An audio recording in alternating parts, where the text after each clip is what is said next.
ഹരേ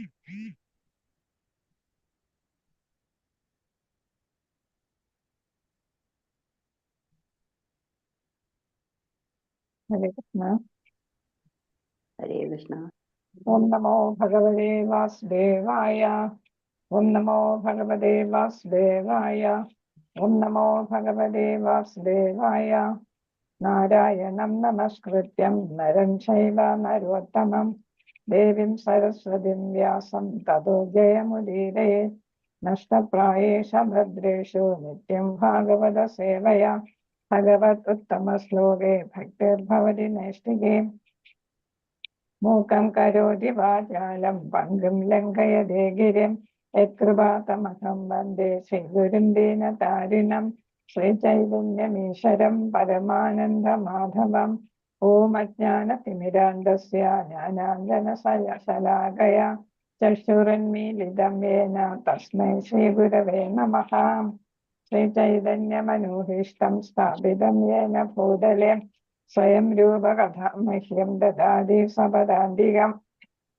വന്ദേഹം ശ്രീഗുരോ ശ്രീയുതപദകമലം ശ്രീഗുരും വൈഷ്ണവാംശ്ച ശ്രീരൂപം സാഗ്രജാതം സകലഗുണ രഘുനാഥാന്വിതം തം സജീവം സാദ്വൈതം സാവധൂതം പരിജനസഹിതം കൃഷ്ണ ചൈതന്യദേവം ശ്രീരാധാകൃഷ്ണപാദാൻ സകലഗുണലളിതാ ശ്രീവിശാഖാന്വിതാംശ്ച. ഹേ കൃഷ്ണ കരുണാ സിന്ധോ ദീനബന്ധോ ജഗത്പദേ ഗോപേശ ഗോപികാ കാന്ത രാധാകാന്ത നമസ്തുതേ. സപ്തകാഞ്ചന ഗൗരാംഗീ ശ്രീരാധേ വൃന്ദാവനീശ്വരി ശഭാനുസുതേ ദേവി പ്രണമാമി ഹരിപ്രിയേ. വാഞ്ചകൽപതരൂപശ്ച കൃപാ സിന്ധുഭ്യേവ ച പതിതാനാം പാവനേഭ്യോ വൈഷ്ണവേഭ്യോ നമോ നമഃ.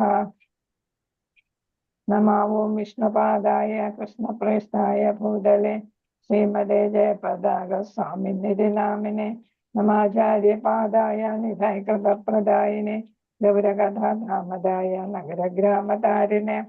നമോ ഓം വിഷ്ണുപാദായ കൃഷ്ണപ്രേഷ്ഠായ ഭൂതലേ ശ്രീമതേ ഭക്തിവേദാന്ത സ്വാമിനിധി നാമിനെ നമസ്തേ സരസ്വതേ ദേവേ ഗൗരവാണി പ്രചാരിണെ നിർവിശേഷ ശൂന്യവാദി പാശ്ചാത്യദേശതാരിണെ.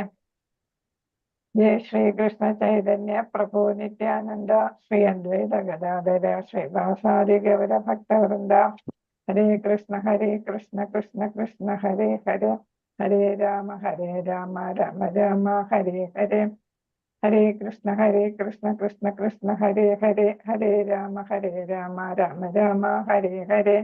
ഹരേ കൃഷ്ണ കൃഷ്ണ കൃഷ്ണ ഹരേ ഹരേ ഹരേ രാമ രാമ രാമ ഹരേ ഹരേ. ശ്രീ ശ്രീരാധാ ഗോവിന്ദ മന്ദിർ ഇസ്കോൺ മാംഗ്ലൂരുവിന്റെ ലെവൽ 2 മലയാളം ഭഗവത്ഗീത ക്ലാസ്സിലേക്ക് എല്ലാവർക്കും സ്വാഗതം. ഹരേ കൃഷ്ണ. നമ്മളിപ്പോ 6ാമത്തെ അധ്യായം പഠിച്ചുകൊണ്ടിരിക്കുകയാണ്.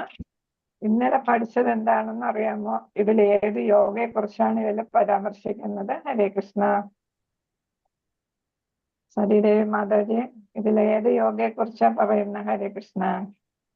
അൺമ്യൂട്ട് ചെയ്ത് പറഞ്ഞോളൂ. ഹരേ കൃഷ്ണ. സരിദേവി. ഭക്തിയോഗം മാതാജി. ഭക്തിയോഗം അല്ലല്ലോ. ഹരേ കൃഷ്ണ. 6ാമത്തെ അധ്യായത്തില് ധ്യാനയോഗം അല്ലെ? ധ്യാനയോഗം. അതിൽ നമ്മൾ ധ്യാനയോഗം എന്ന് പറയുമ്പോൾ ഏതാണ്? അഷ്ടാംഗ യോഗത്തെ കുറിച്ചാണ് പഠിച്ചുകൊണ്ടിരിക്കുക. അഷ്ടാംഗയോഗം ഭക്തിയോഗവും തമ്മിൽ വ്യത്യാസം എന്താണ്? ഏതാണ് എളുപ്പമായിട്ടുള്ള മാർഗം? ഭക്തിയോഗമാണോ അഷ്ടാംഗയോഗമാണ് ആണോ? ഭക്തിയോഗമാണ് ഏറ്റവും എളുപ്പമായിട്ടുള്ളത്. അപ്പൊ ഇതിൽ നമ്മൾ 8 അംഗങ്ങളെ കുറിച്ച് അല്ലെ, ഘടകങ്ങളെ കുറിച്ച് പറഞ്ഞു. അംഗങ്ങൾ എന്ന് പറയുമ്പോൾ ഘടകങ്ങൾ. 8 സ്റ്റേജസ് ആണ് അല്ലെ? തലം. 8 തലം. ആ 8 തലങ്ങൾ ഏതൊക്കെയാണ്? ഹരേ കൃഷ്ണ. യമ നിയമ ആസന പ്രാണായ, പിന്നെ യോഗരൂപം, പ്രത്യാഘാതം, ധാരണ. രണ്ടാമത്തത് ഏതാണ്? നിയമ. രണ്ടാമത്തെ യമ, രണ്ടാമത്തെ നിയമ, മൂന്നാമത്തെ ആസന, പിന്നെ പ്രാണായാമ, പിന്നെ യോഗാരൂഢം, പ്രത്യാഹാരം. പ്രത്യാഹാരം. ശരി. പ്രത്യാഘാതം. അടുത്ത് ധാരണ, ധാരണ, ധ്യാന, സമാധി. സമാധി അല്ലെ. അപ്പൊ അതിന്റെ ആദ്യത്തെ 4 ഏത് കാണ്ഡമെന്നാ പറഞ്ഞത്? കർമ്മകാണ്ഡം. കർമ്മകാണ്ഡം. യമ, നിയമ, ആസന, പ്രാണായാമം, ഇത് 4 കർമ്മകാണ്ഡത്തിൽ. കർമ്മകാണ്ഡം. പിന്നെ ഏതാ പ്രത്യാഹാരം? ഏത് കാണ്ഡമെന്ന് പറഞ്ഞു? ജ്ഞാന കർമ്മയോഗ അല്ലെ. യോഗ, കർമ്മയോഗ. കർമ്മയോഗം. മറ്റൊരു കർമ്മകാണ്ഡം, ഇത് കർമ്മയോഗ. പ്രത്യാഹാരം. ധാരണ എന്ന് പറയുമ്പോ ഏതാണ്? അതാണ് ജ്ഞാനം അല്ലേ? ജ്ഞാനം. അതാണ് ജ്ഞാനയോഗ. അതില് ആ ഘട്ടത്തിലെത്തുന്നു. അത് കഴിഞ്ഞിട്ട് അടുത്ത ഏത് ഘട്ടമാണ് വരുന്നത്? ധ്യാനമാണ് മെഡിറ്റേഷൻ. അടുത്ത ഘട്ടം സമാധി അല്ലെ. സമാധി. അപ്പൊ ഈ ധ്യാന അവസ്ഥയിലെത്തുമ്പോ നമ്മൾ ആരെയാണോ ധ്യാനിക്കുന്നത്, ഭഗവാനെയാണോ ബ്രഹ്മനെയാണോ ആരെയാണോ ധ്യാനിക്കുന്നത്, ഏത് ഭാവത്തിലാണോ നമ്മൾ ധ്യാനിക്കുന്നത്, അതായത് നമ്മൾ 12 രസങ്ങൾ പറഞ്ഞു അല്ലെ, പഠിച്ചിട്ടുണ്ട്. ശാന്തരസം അല്ലെ, സാംഖ്യരസം, ദാസ്യരസം, അപ്പൊ വാത്സല്യരസം, അതേപോലെ തന്നെ മൈഥുന രസം. അങ്ങനെ നമ്മൾ പിന്നെ രണ്ടാമത്തെ സെക്കൻഡറി ആയിട്ടുള്ള രസങ്ങള് വീരം, അദ്ഭുതം, ഭയാനകം, അങ്ങനെ 7 രസങ്ങളുണ്ട്. അത് ചിലത് നല്ല രസമായിരിക്കും, ചിലത് ഒരു നെഗറ്റീവ് ആയിട്ടുള്ള രസങ്ങളും അതിൽ വരുന്നു.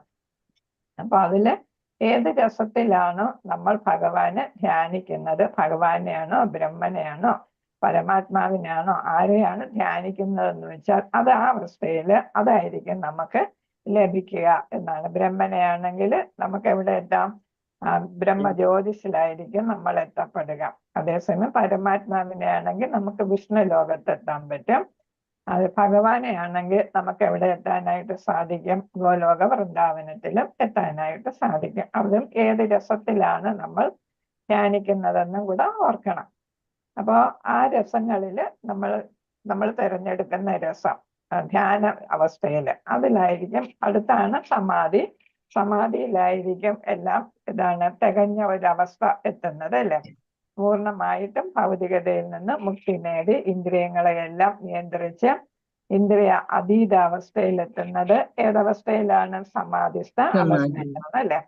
അപ്പൊ ദിവ്യ ഇന്ദ്രിയങ്ങളായിരിക്കും അപ്പം കിട്ടുക. നമ്മുടെ ഇതുവരെ ഉണ്ടായിരുന്നത് ഭൗതിക ഇന്ദ്രിയങ്ങളായിരുന്നു. ഈ അവസ്ഥയിലെത്തുമ്പോൾ നമുക്ക് ദിവ്യ ഇന്ദ്രിയങ്ങളാണ്. അവിടെയാണ് ഇന്ദ്രിയ അവസ്ഥ എന്ന് നമ്മൾ പറയുന്നത്. അപ്പൊ ഭൗതിക ഇന്ദ്രിയങ്ങൾക്കെല്ലാം നമ്മൾ വിട നൽകി നമുക്ക് അതിനെക്കുറിച്ചുള്ള ഒരു ചിന്തയും വ്യാകുലതയും പിന്നെ ആഗ്രഹങ്ങളും ഒന്നും ഇല്ലാത്ത ഒരു അവസ്ഥയിലെത്തുന്നു. അപ്പൊ അത് കഴിഞ്ഞിട്ട് സമാധിസ്ഥനാകുന്നു. അത് കഴിയുമ്പോൾ അത് പൂർണ്ണമാകുമ്പോഴാണ് സഹസ്രാരത്തിലൂടെ പ്രാണൻ, നമ്മുടെ ശരീരം, ജീവൻ, നമ്മുടെ ആത്മാവ്, നമ്മുടെ ശരീരം ഉപേക്ഷിച്ച് പോകുന്നത്. അങ്ങനെ പോകുന്ന ആ ആത്മാവ് പിന്നെ ഒരു ശരീരത്തിലും പിന്നെ പ്രവേശിക്കുന്നില്ല. ആ ആത്മാവിന് പിന്നെ വീണ്ടും ഒരു തിരിച്ചു വരവില്ല. പിന്നെ പുനർജനനം ഇല്ലാത്ത എന്നേക്കുമായിട്ട് ഭൗതികതയിൽ നിന്ന് മുക്തി നേടി. അതാണ് നമ്മൾ മുക്താവസ്ഥ എന്ന് പറയുന്നത്. അപ്പോ അങ്ങനെ മുക്താവസ്ഥ. ഇന്നലെ നമ്മൾ പിന്നെ ഷഡ് ചക്രങ്ങളെ കുറിച്ചും പറഞ്ഞു അല്ലെ. ഏതൊക്കെയാണ് ഷഡ് ചക്രങ്ങള്? പറഞ്ഞോളൂ മാതാജി. മൂലാധാരം, പിന്നെ സ്വാധിഷ്ഠാനം, മണിപൂരകം, അനാഹതം, വൃദ്ധി, പിന്നെ വിശുദ്ധ എന്നും പറയും. വിശുദ്ധി ചക്രമാ. പിന്നെ ആജ്ഞാചക്രം, നെറ്റിയിലുള്ളത് ആജ്ഞാചക്രം അല്ലെ. എവിടെയായിട്ടാണ് ചക്രങ്ങളുടെ ഈ 2 പുരികത്തിനും ഇടയിലുള്ള പൊട്ടു വയ്ക്കുന്ന ആ ഭാഗം അല്ലേ? അതാണ് നമ്മൾ അവിടെ. അതുകൊണ്ടാണ് നമ്മൾ അവിടെ ചന്ദനമൊക്കെ പണ്ട് മുതലേ നമ്മുടെ പിന്നെ പൂർവികരെല്ലാം ചന്ദനം തൊടുന്നത്. നമ്മളിപ്പോ സ്റ്റൈലിന് സ്റ്റിക്കർ വയ്ക്കും, വാസ്തവത്തിൽ അവിടെ ചന്ദനം തൊടുകയാണ് ഇവിടെ അല്ലെ. ഇവിടെ ചന്ദനം തൊടുകയാണ് ചെയ്യുന്നത്. അവിടെ ഒരു കുളിർമ കിട്ടാൻ വേണ്ടിയിട്ടാണ് ഈ ചന്ദനമൊക്കെ തൊടുന്നത്. പണ്ട് മുതൽക്കുള്ള ആളുകൾ, നമ്മുടെ പൂർവികരെല്ലാം അങ്ങനെ ചെയ്തു വന്നു. അന്ന് ഈ പൊട്ടുകൾ, ഇങ്ങനത്തെ പൊട്ടൊന്നും ഇല്ലല്ലോ. അപ്പൊ ചന്ദനമായിരിക്കും കുങ്കുമാണ്. തൊടുന്നത്. ദേവിയുടെ ഭക്തരാണെങ്കിൽ അതിന്റെ നടുക്ക് ഒരു കുങ്കുമം കൂടെ തൊടുവായിരുന്നു അല്ലെ. അതെ. എന്തായാലും അടിസ്ഥാനമായിട്ട് ചന്ദനം തൊടുന്നത് ഈ പുരികങ്ങളുടെ മധ്യത്തിലാണ്. അപ്പൊ അത് ഏറ്റവും പ്രധാനപ്പെട്ട സന്ധ്യയാണ് അവിടെ വരുന്നത് അല്ലെ. അതാണ് ഭജന എന്ന് പറയുന്ന ചക്രമാണ് അവിടെ വരുന്നത്. ആ ചക്രത്തിൽ അത് കഴിഞ്ഞാലാണ് എവിടെ എത്തുക? സമാധിസ്ഥ. അവിടെ എത്തുമ്പോഴാണ് സമാധിസ്ഥനാകുന്നത്. ഓരോ ചക്രം കഴിയുമ്പോഴും നമ്മൾ ആത്മീയതയിൽ ഉയർന്നുയർന്ന് വരികയാണ്. അപ്പൊ ഏറ്റവും താഴത്തെ ചക്രം സുഷുമ്നാ കാണ്ഡത്തിന്റെ അറ്റത്ത് വരുന്നു. അടുത്ത എവിടെ വരുന്നു? ഇടുപ്പിൽ വരുന്നു.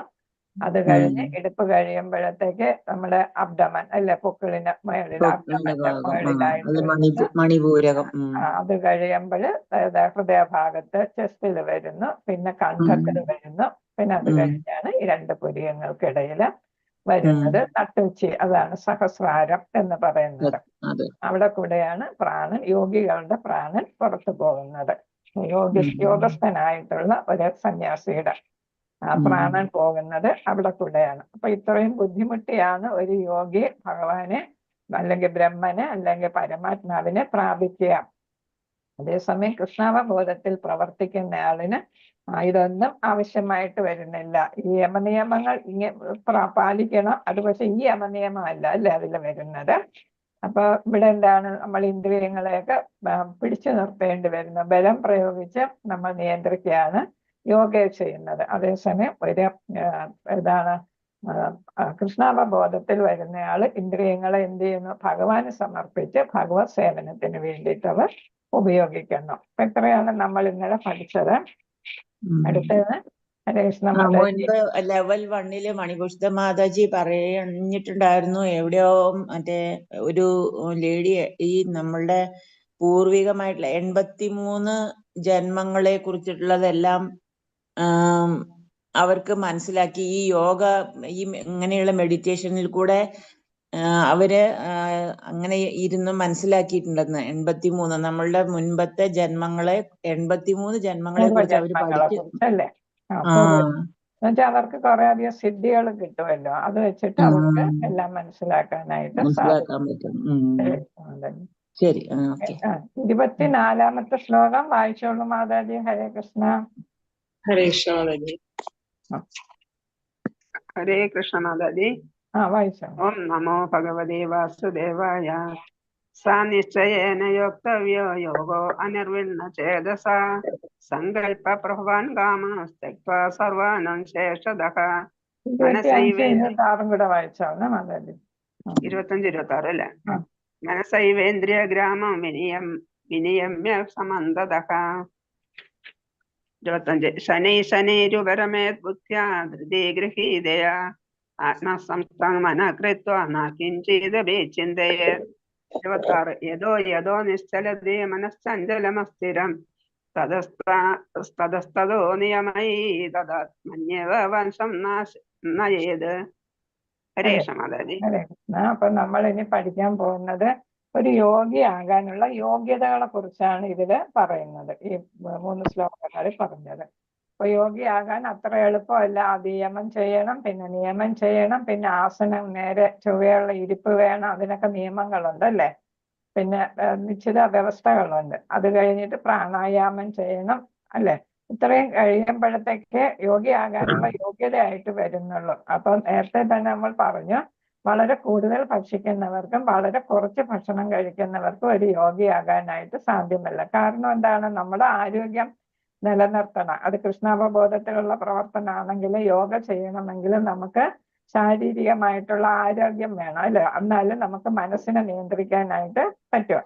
അപ്പൊ mind in A sound body എന്നാണ് പറയുന്നത്. അപ്പൊ ശരീരം ആരോഗ്യമുണ്ടെങ്കിൽ മനസ്സ് ആരോഗ്യമായിട്ട് നിലകൊള്ളും. അപ്പൊ ആവശ്യത്തിനുള്ള ആഹാരം, മിതാഹാരം നമ്മൾ കഴിക്കണം. കൂടുതലും കുറവാകാൻ പാടില്ല. അതേപോലെ തന്നെ നമ്മുടെ ബുദ്ധി വികസിക്കണമെങ്കിൽ മനസ്സ്, ബുദ്ധി ഇതൊക്കെയാണല്ലോ അത്യാവശ്യമായിട്ടുള്ള ഘടകങ്ങൾ ശരീരം. അപ്പൊ ബുദ്ധി വികസിക്കണമെങ്കിലും അതിനെ നിലനിർത്തണമെങ്കിലും നമുക്ക് എന്താണ് ആവശ്യത്തിന്? അതിന് റെസ്റ്റ് കൊടുക്കണം അല്ലേ. അപ്പൊ ആവശ്യത്തിനുള്ള ഉറക്കം 6-6.5 മണിക്കൂറോ മാക്സിമം ഉറങ്ങുക. അതിൽ കൂടുതൽ ഉറങ്ങിയാലും നമ്മൾ അലസരായിട്ട് തീരും. കുറച്ചുറങ്ങിയാൽ നമുക്ക് എന്താണ് അപ്പോഴും ആലസ്യമായിരിക്കും, ഉറക്കം ശരിയായില്ലെങ്കിലും ആലസ്യമായിരിക്കും. അപ്പൊ അതും ആവശ്യത്തിനാണ് വേണ്ടത്, ഉറക്കവും ആഹാരവും. അങ്ങനെയുള്ള ആളിനെ ഒരു യോഗിയാകാനുള്ള ഇത് രണ്ടും അടിസ്ഥാന യോഗ്യതകളാണ് ഒരു യോഗിയാകാനുള്ള. പിന്നെ അദ്ദേഹത്തിന് ഏതാണ് ഒരു സ്ഥിരത വേണം. എന്താണ് ചെയ്യാൻ പോകുന്നത്, ഒരു ലക്ഷ്യബോധം ഉണ്ടായിരിക്കണം. ചഞ്ചലമായിട്ടിരിക്കാൻ പറ്റത്തില്ല. അപ്പൊ ഞാൻ യോഗ ചെയ്യാൻ പോവുകയാണ് എന്ന് വരുമ്പോൾ നമുക്ക് അത്രയും മനസ്സിനെ നിയന്ത്രിക്കാനും നമ്മളെ ഇന്ദ്രിയങ്ങളെ നിയന്ത്രിക്കാനും ഒക്കെ ഉള്ള കഴിവ് ഉണ്ടായിരിക്കണം. പിന്നെ ലക്ഷ്യം നേടും എന്നുള്ള ഒരു ഉറപ്പുണ്ടാക്കണം. അവനവനെ തന്നെ ബോധ്യപ്പെടുത്തണം, എനിക്കിത് സാധിക്കാം. അപ്പൊ ഒരു ആത്മവിശ്വാസം ഒക്കെ അതിൽ ആവശ്യമായിട്ട് വരും. ഇടയ്ക്ക് നിർത്തി പോകാനായിട്ട് ഇടയാകരുത്. അപ്പൊ ഒരു പെട്ടെന്ന് ഒരു ദിവസം തോന്നി ഞാൻ യോഗ ചെയ്യാൻ പോകുന്നു എന്ന് പറഞ്ഞു പോയാൽ എന്താണ് നമുക്ക് അതിനോട് താല്പര്യവും അതിൽ തുടർന്ന് നിൽക്കണം എന്നുള്ള ഒരു ലക്ഷ്യബോധം ഉണ്ടെങ്കിൽ നമുക്കത് ചെയ്യാനായിട്ട് സാധിക്കും. അതേപോലെ തന്നെ ഇതെല്ലാം ഭഗവാന്റെ ഒരു ലീലയും കൂടെയാണ് അല്ലെ.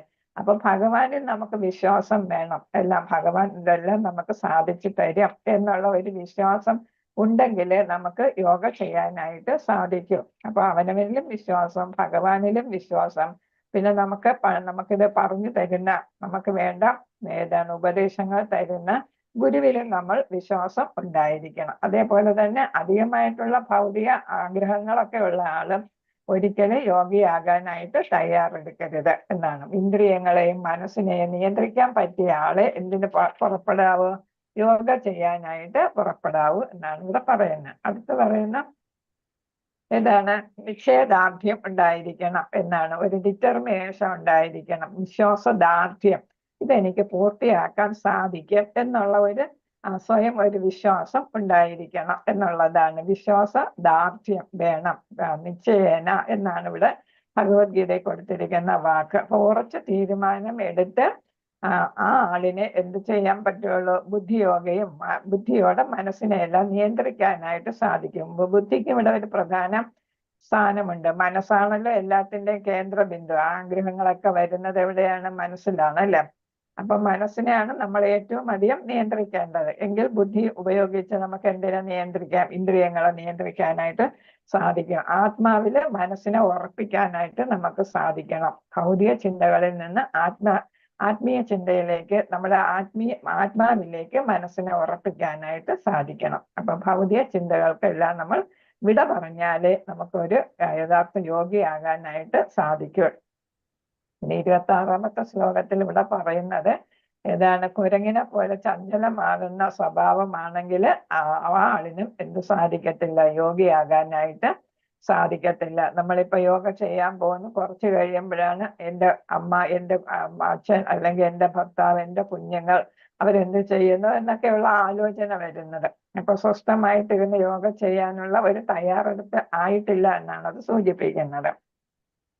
അതുകൊണ്ട് തന്നെയാണ് വിജനമായ സ്ഥലത്ത് എങ്ങനെയാണ് എന്താണ് ഇരിപ്പിടം ഒരുക്കേണ്ടത് എന്നൊക്കെ പറഞ്ഞിട്ടുണ്ട് അല്ലെ. ഇരിക്കുന്നത് എങ്ങനെ അല്ലെ, ഋജുരേഖ ആ രീതിയിലാണ്, ലംബമായിട്ടിരിക്കണം. ഇപ്പൊ കഴുത്ത്, പിന്നെ ഏതാണ് നമ്മൾ അബ്ഡമൻ, പൊക്കിൾ കൊടി, ഇവിടെ ഈ സ്ഥലം എല്ലാം ഒരു ഋജുരേഖയിൽ വരണം എന്ന് പറഞ്ഞിട്ടുള്ളത്. ആ തരത്തിലുള്ള ഇരിപ്പും അപ്പൊ ചിന്തകളൊക്കെ അപ്പൊ നമുക്ക് നിയന്ത്രിക്കാൻ അങ്ങനെ ഇരിക്കുമ്പോൾ, പിന്നെ കാലും കൈയും ഒക്കെ ഒരു പ്രത്യേക രീതിയിലാണ് വെക്കുന്നത് അല്ലെ. അതേപോലെ ആ ഇരിപ്പ് അത്ര സുഖമല്ല. നമ്മൾ അത്രയും എഫർട്ട് എടുത്ത് ഇരിക്കാനായിട്ട് നമുക്ക് സാധിക്കണം എന്നുള്ളതാണ്. ഇതാ മണിക്കൂറുകളോളം, വർഷങ്ങളോളം, മാസങ്ങളോളം നമുക്ക് ആ സ്ഥിതിയിൽ ചെയ്യാനായിട്ട് സാധിക്കണം. എങ്കിലേ നമുക്ക് യോഗയിൽ മുന്നേറാനായിട്ട് സാധിക്കും. നമ്മളിപ്പോൾ ചെയ്യുന്ന യോഗ ഒരു ബോഡി എക്സർസൈസ് ആണ്. ശരിയായിട്ടുള്ള ഒരു യോഗി വർഷങ്ങൾ എടുക്കും അല്ലെ, മനസ്സിനെ നിയന്ത്രിച്ചിങ്ങനെ ഇരിക്കാനായിട്ട്. അപ്പൊ കുരങ്ങിനെ പോലെ ഓടുന്ന മനസ്സാണെങ്കിൽ, ചഞ്ചലമായ മനസ്സാണെങ്കിൽ നമുക്ക് നിയന്ത്രിക്കാൻ പറ്റത്തില്ല, ആത്മാവില് ശ്രദ്ധ കേന്ദ്രീകരിക്കാനായിട്ട് സാധിക്കത്തില്ല. നമ്മൾ ക്ലാസ്സിൽ പലരും ഇരിക്കുന്നത് പറയും, മനം അങ്ങും മിഴി ഇങ്ങും എന്നാണ്. ഇങ്ങനെ നോക്കിക്കൊണ്ടിരിക്കും, പക്ഷെ മനസ്സ് വേറെ എവിടെയെങ്കിലും ആയിരിക്കും അല്ലെ, ഓടുക. ഇപ്പൊ നമ്മളെ ബന്ധുക്കളും ഒക്കെ ഉള്ള സ്ഥലങ്ങളിലൊക്കെ നമ്മളെ മനസ്സങ്ങ് ഓടുക, അമേരിക്കയിലും അങ്ങോ ഇങ്ങും ഒക്കെ ഓടും. നമ്മളിവിടെ ഇരിക്കുകയാണ്, കണ്ടാൽ വിചാരിക്കും വളരെ ശ്രദ്ധിക്കുന്നു എന്ന് വിചാരിക്കും. അപ്പൊ അതങ്ങനെ പാടില്ല എന്നാണ് ഇവിടെ പറയുന്നത്. ഹരേ കൃഷ്ണ മാതാജി 27, 28 ഒക്കെ വായിച്ചോളൂ. ഹരേ കൃഷ്ണ 27, 28 വായിച്ചോളൂ മാതാജി. 27 പ്രശാന്ത മനസംഹ്യനം യോഗിനം സുഖമുത്തമം ഉപൈതി ശാന്തരജ സംഭ്രമ ഭൂതമകൽമഷം.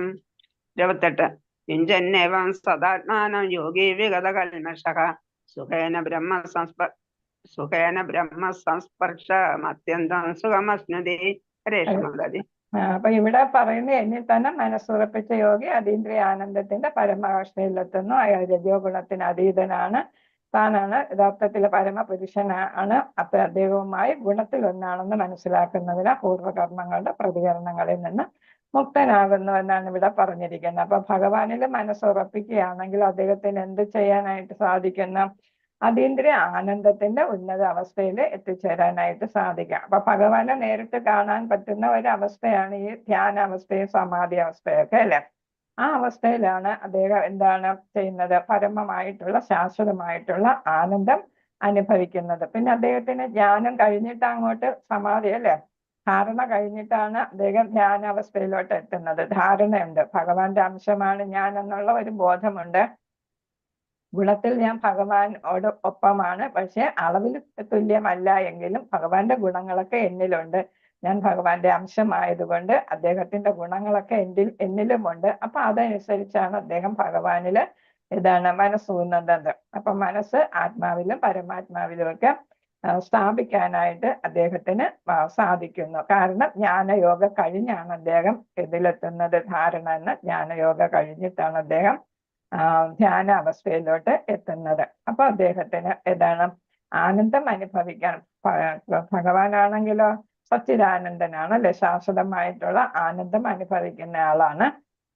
ആ അവസ്ഥയിലോട്ട് ശരിയായിട്ടുള്ള ഒരു യോഗിക്ക്, യഥാർത്ഥ യോഗിക്ക് എത്തിച്ചേരാനായിട്ട് സാധിക്കും. അവിടെയാണ് ബ്രഹ്മ സംസ്പർശ തലം. ബ്രഹ്മ എന്ന് പറയുമ്പോൾ പരബ്രഹ്മം എന്നാണ് അവിടെ ഉദ്ദേശിക്കുന്നത്, അല്ലാതെ ബ്രഹ്മൻ എന്നല്ല. പരബ്രഹ്മം ഭഗവാൻ.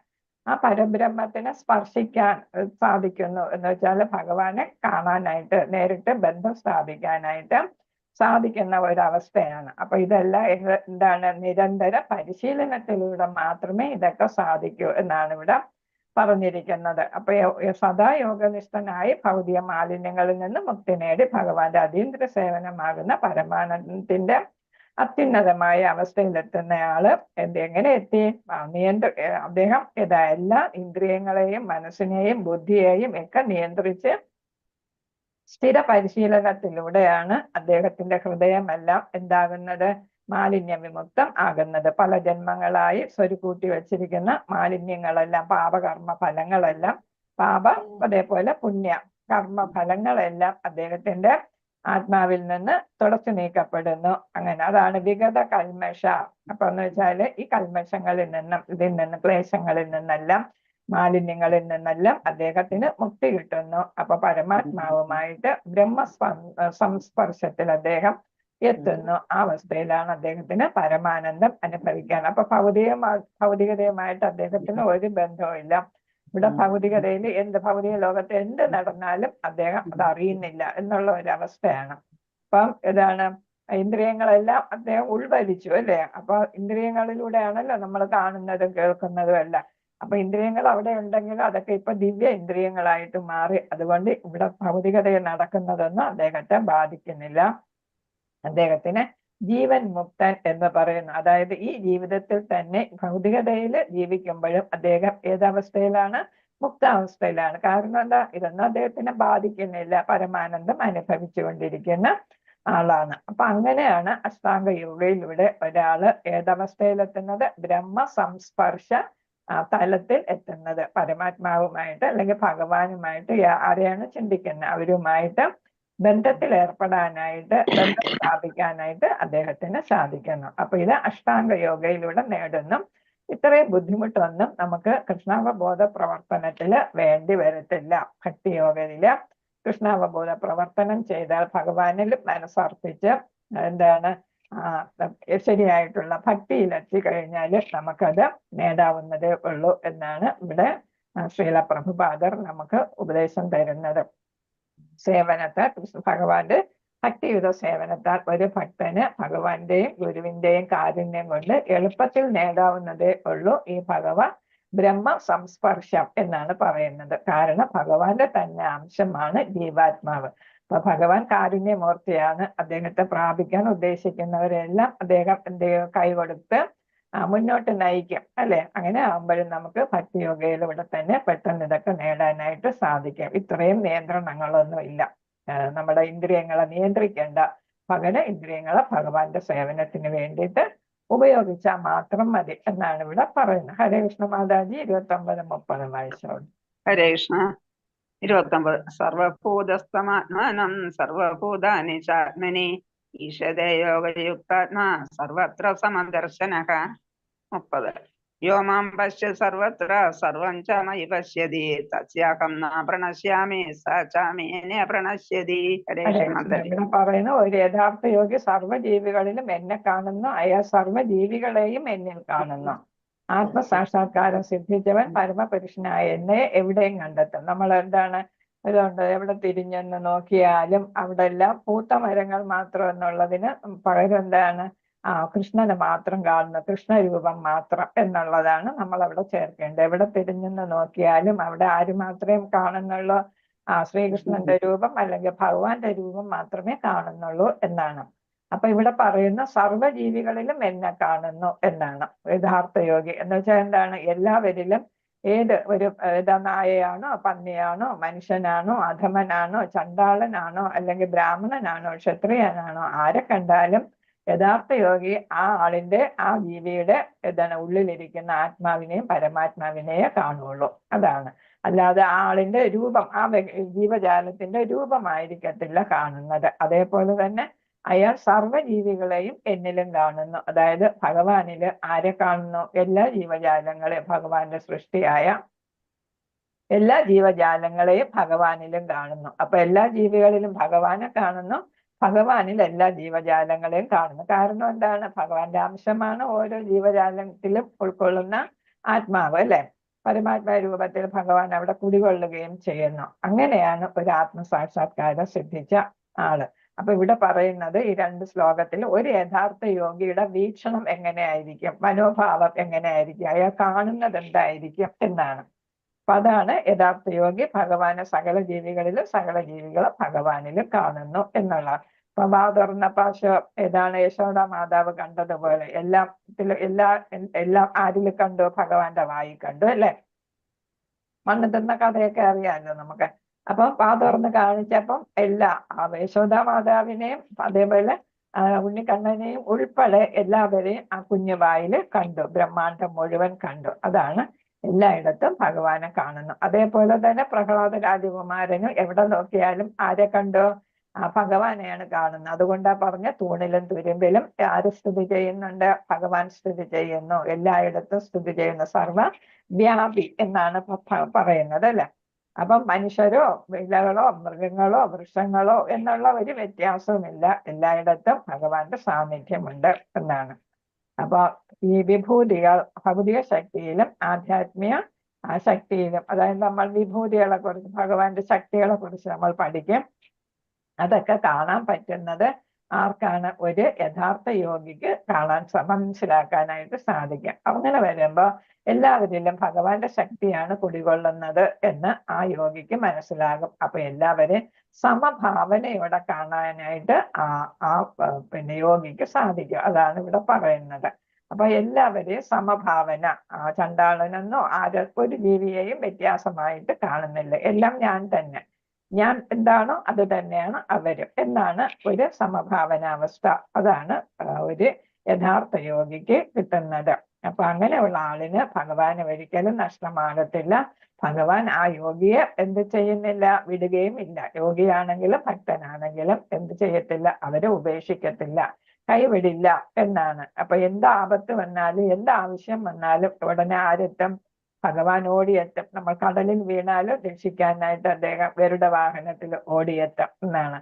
അപ്പൊ അദ്ദേഹം വളരെ വിദൂരസ്ഥനാണെങ്കിലും സമീപസ്ഥനാണ് എന്ന് നമ്മൾ പഠിക്കുന്നുണ്ട്. അപ്പൊ ധാമത്തിൽ ഇരുന്നാലും ഇവിടെ ഓരോ അണു എന്ന് വെച്ചാൽ നമ്മുടെ ജീവാത്മാവ്, അണുവും ചലിക്കുന്നതും അവരുടെ ആവശ്യങ്ങളെല്ലാം ഭഗവാന് അറിയാനായിട്ട് സാധിക്കും. അപ്പൊ യഥാർത്ഥ ഭക്തൻ, ഒരു വിശുദ്ധ ഭക്തനെന്നോ അല്ലെങ്കിൽ ഒരു യഥാർത്ഥ യോഗിയോ എന്ന് പറയുന്ന ആളിന് ഭഗവാനിൽ മാത്രമാണ് അദ്ദേഹത്തിന്റെ മനസ്സ്, ഹൃദയം എല്ലാം ഊന്നിയിരിക്കുന്നത്. അപ്പൊ യഥാർത്ഥ ഭക്തനാണെങ്കിൽ അദ്ദേഹത്തിൽ എന്ത് കാണാം?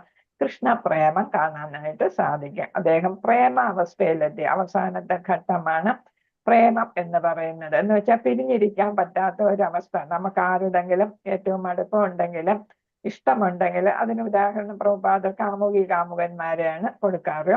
അവർക്ക് പിരിഞ്ഞിരിക്കാനായിട്ട് സാധിക്കത്തില്ല. അപ്പൊ എന്തോ നഷ്ടമായതുപോലെ കാണാതിരുന്നാൽ, അല്ലെ? അതേപോലെ കൃഷ്ണനെ കാണാതിരുന്നാൽ, കൃഷ്ണന്റെ സാമീപ്യം ഇല്ലാതിരുന്നാല് എന്താണ്? ഒരു നിദാനം, എന്തോ നഷ്ടപ്പെട്ടതുപോലെ തോന്നുന്ന അവസ്ഥ.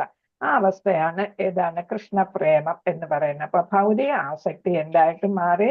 ഭഗവാനോടുള്ള അല്ലെങ്കിൽ കൃഷ്ണനോടുള്ള ആസക്തിയായിട്ട് മാറി. അതാണ് ഈ ഇതിൽ പറഞ്ഞിരിക്കുന്നത്. ഹരേ കൃഷ്ണ മാതാജി 31, 32 വായിച്ചോളൂ. ഹരേ കൃഷ്ണ. 31. സർവഭൂതസ്ഥിതം യോ മാം ഭജത്യേകത്വമാസ്ഥിതഃ സർവദാ വർത്തമാനോപി സയോഗീ മയി വർത്തതേ.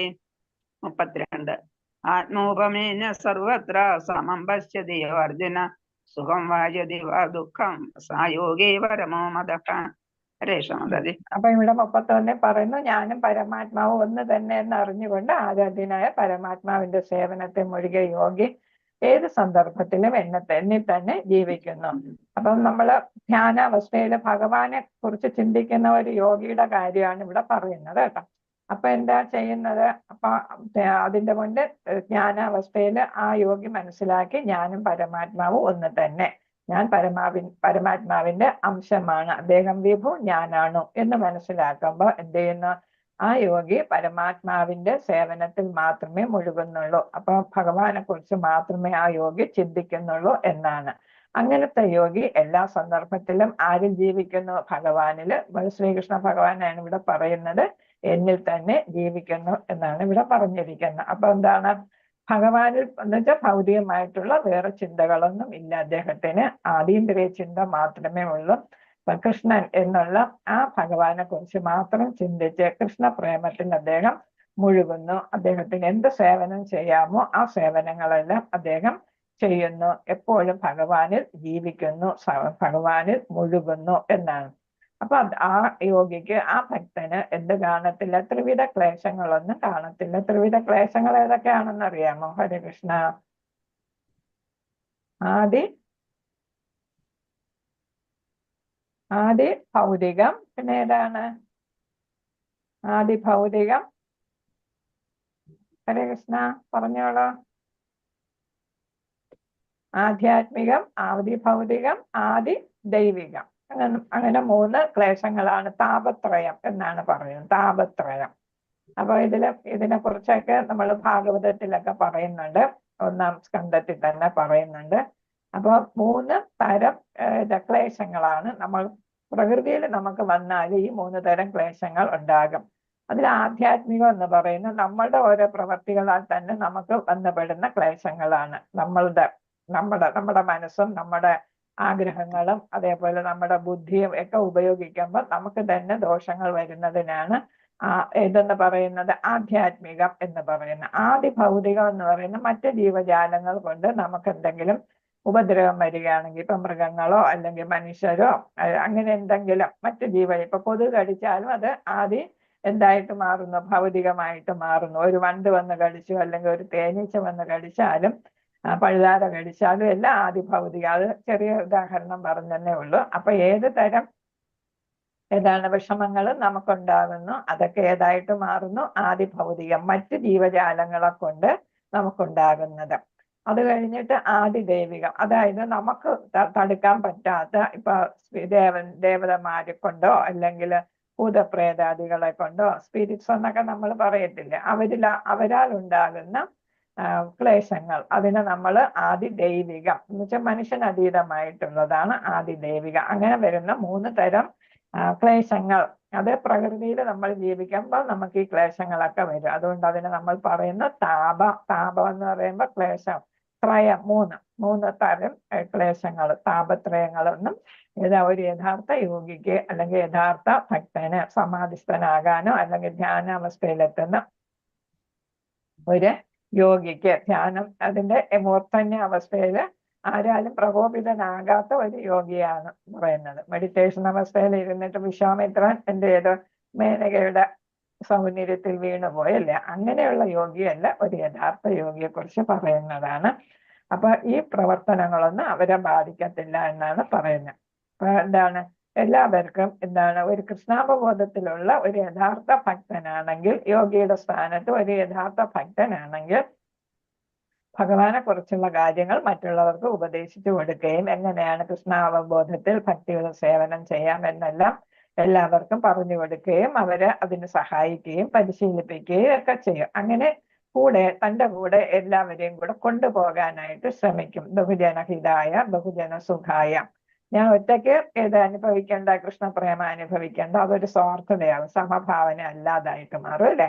അതുകൊണ്ട് എന്ത് ചെയ്യും? എല്ലാവരെയും എൻ്റെ കൂടെ കൂട്ടാനായിട്ട് ശ്രമിക്കും. അതുകൊണ്ട് എന്താണ്, കൃഷ്ണപ്രേമം എല്ലാവർക്കും പകർന്നു കൊടുക്കാനായിട്ട്, അതിന്റെ മാർഗങ്ങളൊക്കെ ഉപദേശിച്ചു കൊടുക്കാനായിട്ട് പരിശ്രമിക്കും. തനിക്ക് മാത്രം സ്വാർത്ഥമായിട്ടൊരു നേട്ടവും വേണ്ട, ആധ്യാത്മിക നേട്ടം തനിക്ക് മാത്രമല്ല കൂടെയുള്ളവർക്ക് ആകട്ടെ എന്ന് വിചാരിക്കുന്നതാണ് ശരിയായിട്ടുള്ള ഒരു സമഭാവന എന്ന് പറയുന്നത്. ഹരേ കൃഷ്ണ മാതാജി. 33 വായിച്ചോളൂ, 36 വരെ വായിച്ചോളൂ. ഹരേ കൃഷ്ണ. അർജുനോവാച യോ അയം യോഗസ്ത്വയാ പ്രോക്ത സാമാന്യേ മധുസൂദന ഏതസ്യാഹം ന പശ്യാമി ചഞ്ചലത്വസ്ഥിതിം സ്ഥിരാം. 34 ചഞ്ചലം ഹി മനഃ കൃഷ്ണ പ്രമാദേ ബലവത്രിടം തസ്യാഹം നിഗ്രഹം മന്യേ വയോരീവ സുദുഷ്കരം. 35 ശ്രീ ഭഗവാനുവാച അസംശയം മഹാബാഹോ മനോ ദുർനിഗ്രഹം ചലം അഭ്യാസേന തു കൗന്ദേയ വൈരാഗ്യേന ച ഗൃഹ്യതേ. 36 അസംയതാത്മനാ യോഗോ ദുഷ്പ്രാപയതി മേ മതിഃ വശ്യാത്മനാ തു യദദാ ശക്യോ അവാപ്തുമുപായതഃ. ഹരേ കൃഷ്ണ. ഹരേ കൃഷ്ണ. അപ്പൊ ഇവിടെ അർജുനൻ പറയുന്ന പ്രക്ഷുബ്ധ മനസ്സിനെ നിയന്ത്രിക്കുന്നതിന്റെ ആവശ്യകതയെ കുറിച്ചാണ് 33ാമത്തെ ശ്ലോകം മുതൽ പറയുന്നത്. അപ്പൊ മനസ്സ് ചഞ്ചലമായിരിക്കുന്നു അല്ലെ? അപ്പൊ നമുക്ക് എന്താണ്, മനസ്സിനെ പിടിച്ചു നിർത്താനായിട്ട് പറ്റുന്നില്ല. ഒരു യോഗിക്ക് അത് പിടിച്ചു നിർത്തിയാലേ പറ്റുള്ളൂ. കൃഷ്ണാവബോധത്തിൽ വരുന്ന ആളിനെ എളുപ്പം സാധിക്കും, മറ്റവർക്ക് അത് സാധ്യമല്ല. അപ്പൊ അതെങ്ങനെ സാധിക്കണം? മനസ്സിനെ പിടിച്ചു നിർത്തിയാലേ യോഗ പദ്ധതി പ്രായോഗികമാകും. ഇവിടെ പറയുന്ന ഹേ മധുസൂദന, അങ്ങ് പറഞ്ഞു തന്ന ഈ യോഗ പദ്ധതി അപ്രായോഗികമെന്നും ചഞ്ചല മനസ്കനായ എനിക്ക് താങ്ങുവതല്ലെന്നും തോന്നുന്നു.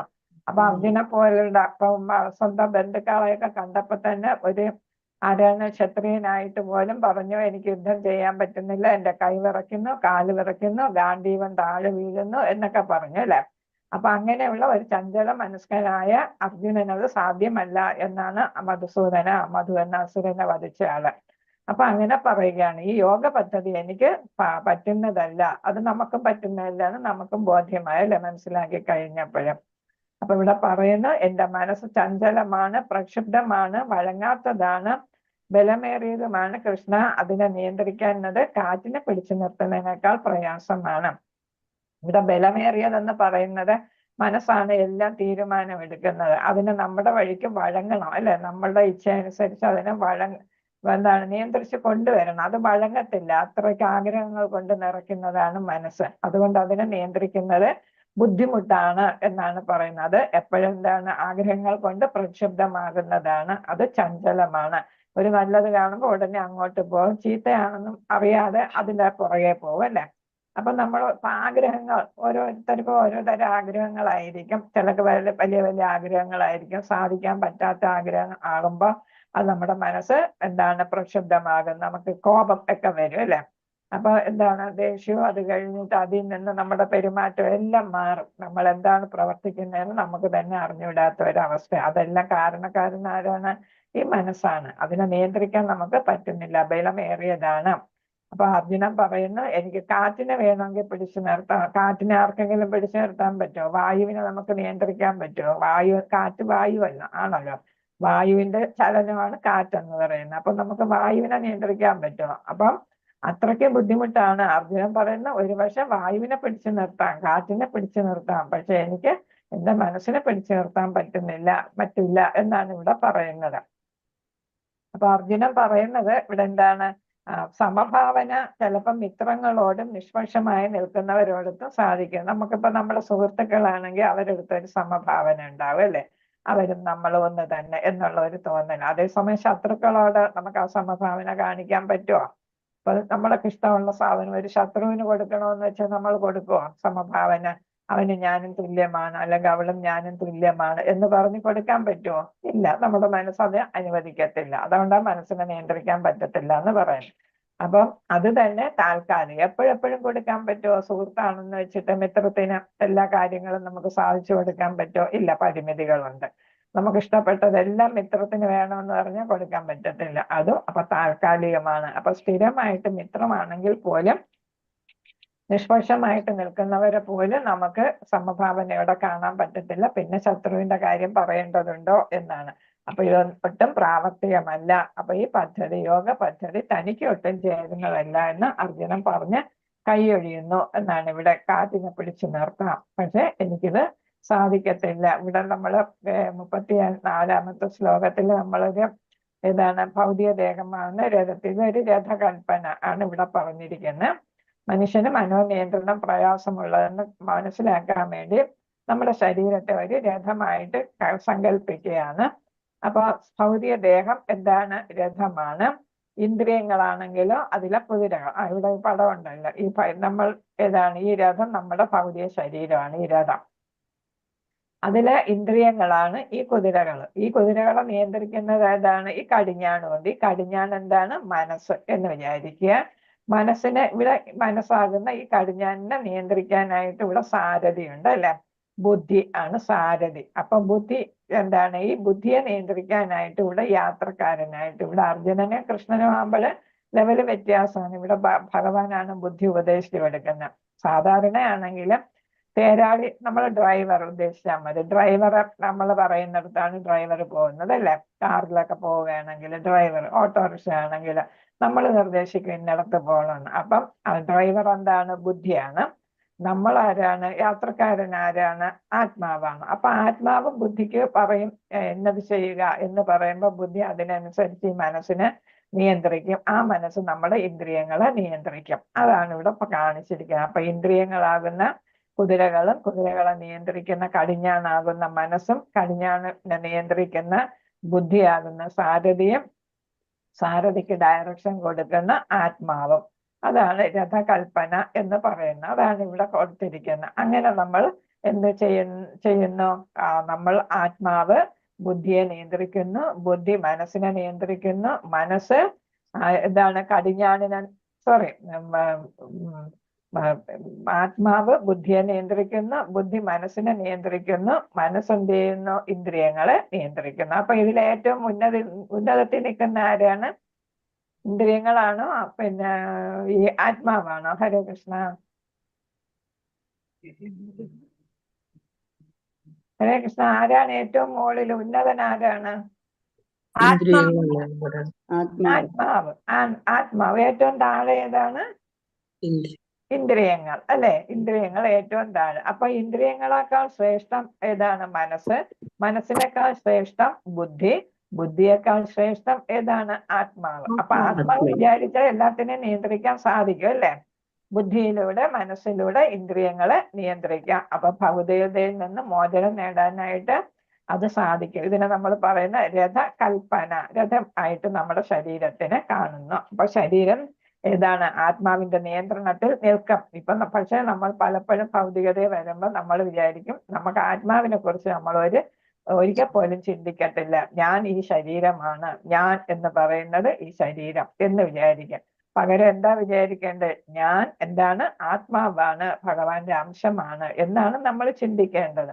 പക്ഷെ നമുക്ക് ആ ചിന്ത വരുന്നില്ല. അപ്പൊ ചൈതന്യ മഹാപ്രഭു പറയുന്നു മനസ്സിനെ പിടിച്ചു നിർത്താനായിട്ട് ആത്മാവ് എന്ത് ചെയ്യണം? ഹരേ കൃഷ്ണ എന്ന മഹാമന്ത്രം സദാ ജപിച്ചു കൊണ്ടിരുന്നാല് നമുക്ക് എന്ത് സാധിക്കും? നമ്മുടെ ബുദ്ധി അതിനനുസരിച്ച് പ്രവർത്തിക്കും, നമ്മുടെ മനസ്സും അതനുസരിച്ച് പ്രവർത്തിക്കും. അങ്ങനെ നമുക്ക് ഇന്ദ്രിയങ്ങളെ നിയന്ത്രിക്കാൻ, ഇന്ദ്രിയം പിടിച്ചാൽ പിടികിട്ടാത്തതാണ് അല്ലെ, അതിനെ നമുക്ക് നിയന്ത്രിക്കാനായിട്ട് സാധിക്കും. ഇന്ദ്രിയങ്ങളിലൂടെയാണ് നമ്മൾ ആഗ്രഹങ്ങളെല്ലാം വരുന്നത്. ഒന്ന് കാണുമ്പോഴാണ്, കേൾക്കുമ്പോഴാണ്, അല്ലെങ്കിൽ മണക്കുമ്പോഴാണ് നമുക്ക് അത് വേണം എന്നുള്ള ആഗ്രഹം വരുന്നത് അല്ലെ. അപ്പൊ പഞ്ചേന്ദ്രിയങ്ങളെ നിയന്ത്രിക്കാനായിട്ട് ഹരേ കൃഷ്ണ മഹാമന്ത്രത്തിന് സാധിക്കുമെന്നാണ് ഇവിടെ പറയുന്നത്. ഹരേ കൃഷ്ണ. അടുത്ത 35 പറയുന്നു, നിരന്തര പരിശീലനം കൊണ്ട് ഭഗവാൻ പറയുന്നു എന്താണ്, ശ്രീ ഭഗവാൻ മഹാബാഹു ആയ കുന്തിപുത്ര, അസ്ഥിരമായ മനസ്സിനെ അടക്കുക എന്നത് തീർച്ചയായും ദുഷ്കരമാണ്. എന്നാൽ യുക്തമായ പരിശീലനം കൊണ്ടും നിസ്സംഗത കൊണ്ടും അത് സാധിക്കാവുന്നതാണ്.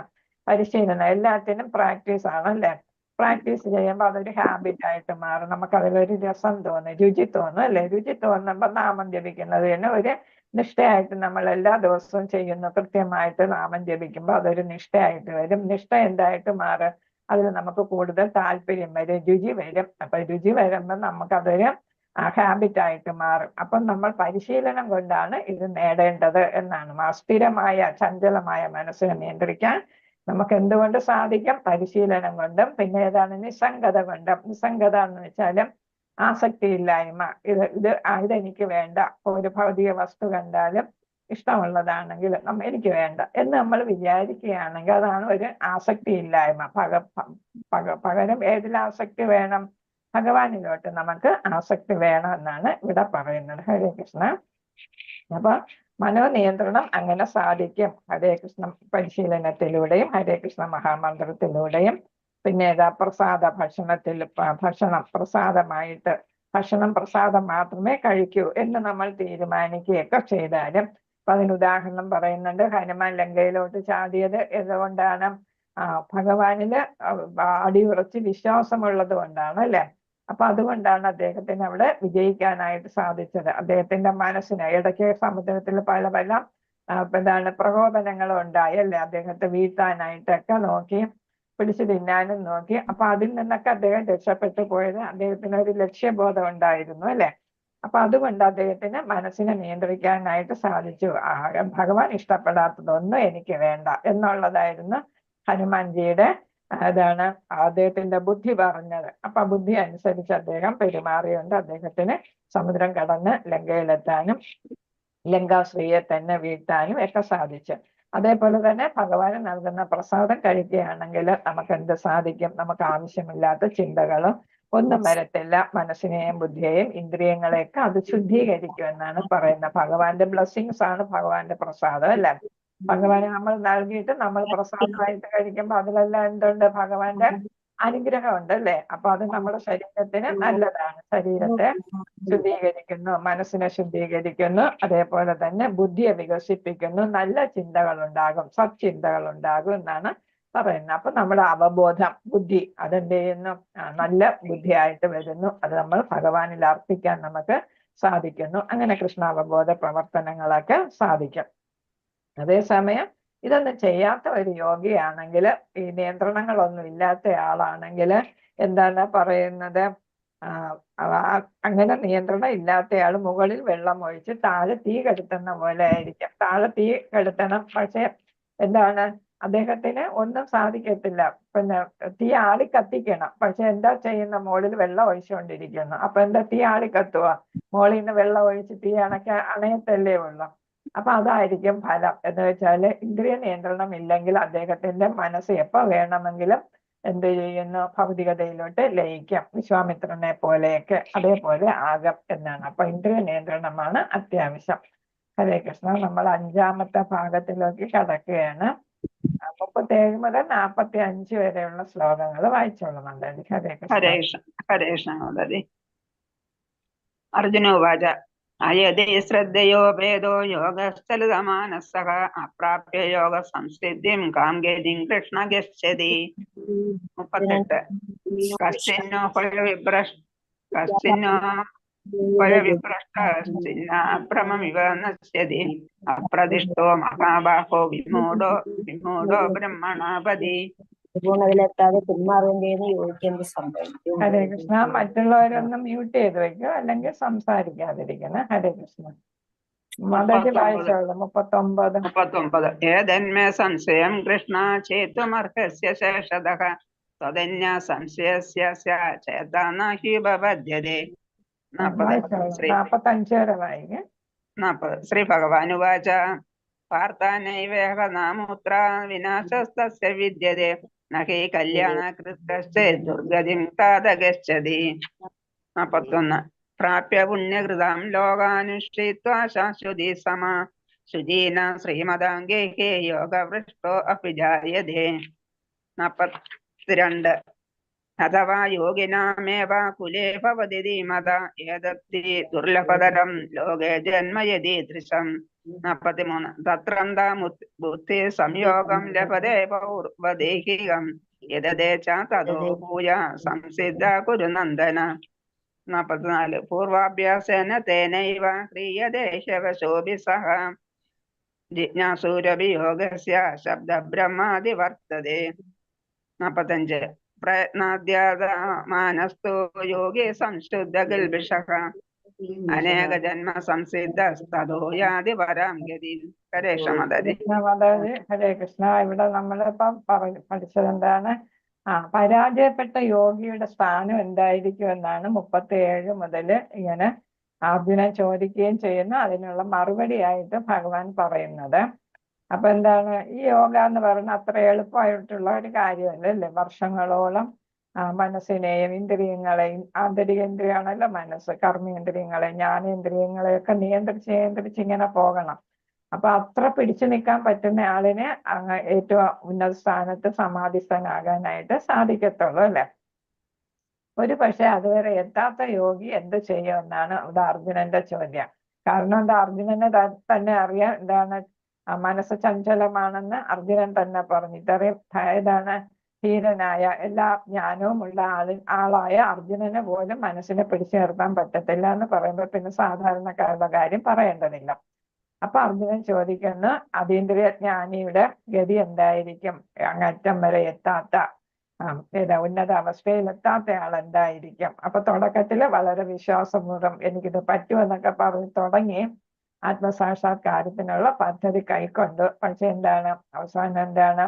ഭൗതിക ലൗകികമായിട്ടുള്ള ആഗ്രഹം വന്നപ്പോ വഴിതെറ്റി യോഗത്തിന്റെ പരിപൂർണതയിലെത്താതെ പിന്മാറേണ്ടി വരും. അപ്പൊ എന്ത് സംഭവിക്കും എന്നാണ് ഇവിടെ ചോദിക്കുന്നത്. അതേപോലെ മഹാബാഹോ കൃഷ്ണ എന്ന് ചോദിക്കുന്ന അദ്ദേഹം മാർഗത്തിൽ നിന്ന് ഭ്രഷ്ടനായി തീർന്നാല്, എന്നുവെച്ചാൽ പകുതിക്ക് വിട്ട് ഉപേക്ഷിക്കേണ്ടി വന്നാല് അദ്ദേഹം ഭൗതികമായും ആത്മീയമായിട്ടുള്ള ഉത്കർഷം നേടാനാവാതെ ഒരിടത്തും സ്ഥാനമില്ലാതെ അയാൾ ചിന്ന ഭിന്നമാകത്തില്ലേ? മേഘത്തിനെ പോലെ. മേഘം ഇങ്ങനെ ഏതാണ് ഒരുമിച്ചല്ല നിൽക്കുന്നല്ലേ? ചിന്ന ഭിന്നമായിട്ടാണ് മേഘം നമ്മൾ അവിടെ ഇവിടെ ആയിട്ടാണ് കാണുന്നത് അല്ലെ? അപ്പൊ അതേപോലെ ആകും അദ്ദേഹം. ഭൗതികതയിലും ഇല്ല, ആധ്യാത്മികതയിലും ഇല്ല. നമ്മൾ തൃശങ്കു സ്വർഗം എന്ന് പറയത്തില്ല, അതേപോലെ ഒരിടം എത്തുന്നില്ല. ഭൗതികതയിൽ നിന്ന് വിടുകയും ചെയ്തു എന്ന് വേറൊരു ഉണ്ടല്ലോ, പിന്നെ കൊല്ലത്തിന്ന് പുറപ്പെടുകയും ചെയ്തു. എന്താ സാവിത്രി മാതാജി എവിടെ എത്തിയില്ല എന്നുള്ളതും ഒരു ഉപമയുണ്ടല്ലോ, മലയാളത്തിലൊരു ചൊല്ലുണ്ട്. കൊച്ചിയിലെത്തുന്നു പോരും ചെയ്തു, അമ്മാത്തെത്തിയതുമില്ല. അമ്മാത്തെത്തിയതുമില്ല. അതേപോലെയുള്ള ഒരു അവസ്ഥയായിരിക്കും ചില യോഗിമാർക്ക് വരിക എന്നുള്ളതാണ്. അപ്പൊ എത്തേണ്ടടുത്ത് എത്തുന്നില്ല അല്ലെ? അപ്പൊ അങ്ങനെ വരുമ്പോ ഭാര്യയുടെ അവിടെ നിന്ന് ഇല്ലത്തിന്ന് പോവുകയും ചെയ്തു, മറ്റിടത്ത് എത്തിയതുമില്ല അല്ലെ? അപ്പൊ അങ്ങനെ ഒരു അവസ്ഥയിലാവോ എന്നാണ് ഇവിടെ ചോദിക്കുന്നത്. അവരുടെ അവസ്ഥ എന്തായിരിക്കും എന്നാണ് അർജുനന്റെ സംശയം. കാരണം ഇത് അത്ര എളുപ്പമല്ല എന്നുള്ളതാണ് ഇവിടെ പറയുന്നത്. അപ്പൊ അർജുനന്റെ ചോദ്യം, മനോനിയന്ത്രണത്തിലൂടെ ഇന്ദ്രിയ ആസ്വാദനം ഉപേക്ഷിച്ച് യോഗ പരിശീലിക്കുന്ന ആൾ എപ്പോഴെങ്കിലും യോഗ പരിശീലനത്തിൽ തടസ്സം നേരിട്ട് പരാജയപ്പെട്ടാൽ അയാളുടെ അവസ്ഥ എന്തായിരിക്കാം എന്നാണ്. മേഘത്തിനെ പോലെ ആകോ? അപ്പൊ എന്താണ്? ആത്മസാക്ഷാത്കാരത്തിന് 3 മാർഗമുണ്ട്. ജ്ഞാനയോഗമുണ്ട്, അഷ്ടാംഗയോഗമുണ്ട്, ഭക്തി യോഗയുണ്ട് അല്ലെ? അപ്പൊ ഇവിടെ ജ്ഞാനയോഗയും ഇത്രയും പാട് തന്നെ, എല്ലാം പഠിച്ച് എത്തണം. അതേപോലെ തന്നെ അഷ്ടാംഗ യോഗയും അല്ലെ? അപ്പൊ എല്ലാം ഭഗവാനെ കുറിച്ച് അറിയാനായിട്ട് നേരത്തെ നമ്മൾ പറഞ്ഞു. ഏതാണ് ഹൈപ്പോത്തീസിസ്, നമ്മൾ